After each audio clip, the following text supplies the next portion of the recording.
한 고등학교 1학년 음악 수업 시간.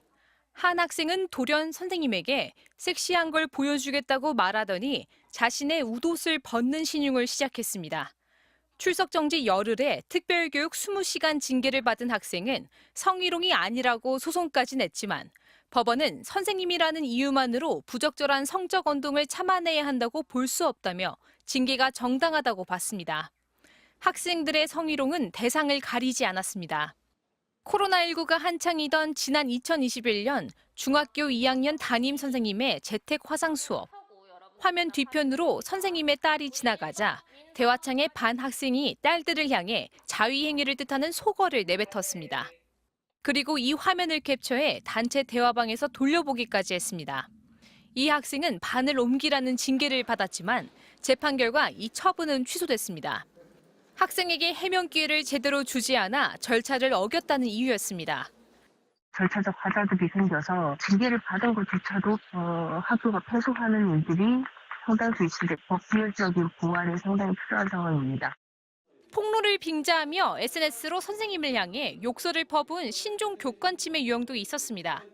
학교 비리를 폭로하는 계정이라며 학교 생활지도부장 교사를 향해 욕설과 비속어를 동원해 논리가 없다, 말투가 허세스러워 초등학생 수준이라고 비난하고 머저리, 개소리 등 폭언을 쏟아낸 겁니다.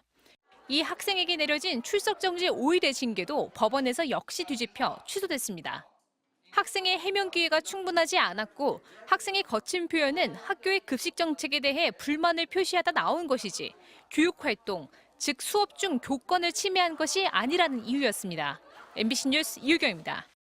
작년 한 고등학교 2학년 수업 도중 선생님이 한 학생이 쓰던 휴대전화를 압수했습니다. 교실 문을 발로 차고 나가버린 학생. 다른 학생들 앞에서 심한 욕설과 함께 교사를 이긴다, 내가 쌤 교육한다며 폭언을 쏟아냈습니다. 선생님 앞에서 버젓이 욕설을 내뱉는 등 모욕은 한 달 넘게 이어졌습니다. 교권보호위원회가 출석정지 10일의 징계를 내리자 학부모는 억울하다며 소송을 냈습니다. 무례한 표현을 쓰긴 했지만 일부 욕설은 한 적이 없다고 주장했는데 법원은 학생이 교사를 가르치겠다는 말은 교사 지위 자체를 부정한 발언이며 여러 증언상 욕설도 충분히 인정된다고 일축했습니다. MBC가 교권보호위원회 결정을 둘러싼 최근 2년치 판결문 17개를 따져봤습니다. 욕설과 폭언뿐 아니라 물리적 위협과 온라인 모욕까지 교권 침해 유형이 다양했는데 특히 교사에 대한 성희롱도 4건이었습니다. 학생과 학부모가 징계에 불복해낸 소송 14건 중 5건만 징계가 정당하다는 판결이 나왔습니다. 징계 취소 판결은 7건이었는데 절차적 실수나 교육활동 중 벌어진 일이 아니란 이유였습니다. 교사의 성관계에 대해 음담패설을 하다 적발돼도 교육활동, 즉 수업 중이 아니라서 징계할 수 없다는 상식과 동떨어진 판결도 있었습니다. 학생 아버지가 1시간 넘게 집기를 발로 차고 폭언을 퍼붓고도 또 학교를 상대로 낸 소송. 이미 학생이 졸업했다며 사건은 각하됐지만 학교는 1년간 소송에 시달려야 했습니다. MBC 뉴스 김지인입니다. 부산 북구의 한 초등학교. 지난 3월 이 학교 3학년 학생은 교실에서 책상을 넘어뜨리고 물건을 던지며 난동을 부렸습니다.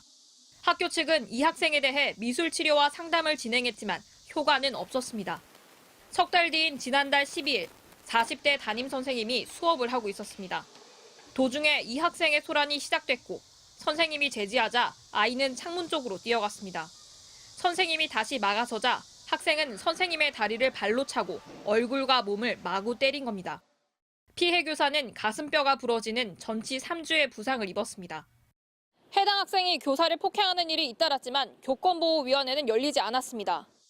학생을 물리적으로 제압했던 과정을 두고 선생님은 오히려 학부모로부터 아동학대로 신고당할까 두려웠기 때문입니다. 또 병가를 냈지만 남은 학생들마저 지킬 수 없다는 무력감에 매일 밤 악몽에 시달린다고 전했습니다. 선생님께서 학생을 제지하기 위해서 조금 힘을 썼다, 잡았다 이런 부분이 아동학대법에 이제 저촉될 수가 있습니다. 저희가 아동학대법에 저촉되면은 선생님 바로 직위 해제를 당하시게 되고요. 해당 교사는 사건 발생 5주 만에 노조를 통해 자신의 피해를 알렸습니다. 서울의 한 초등학교에서 발생한 20대 초임 선생님의 사망이 계기가 됐습니다. 부산교육청은 진상조사에 나서는 한편 교사 보호를 위한 긴급대책을 내놨습니다. 학교장은 교권 침해 사항을 교육청에 반드시 신고하고 선생님의 의사와 관계없이 교권보호위원회도 의무적으로 개최해야 합니다. 교사는 직접 교육청에 신고할 수 있도록 했습니다. MBC 뉴스 김민아입니다.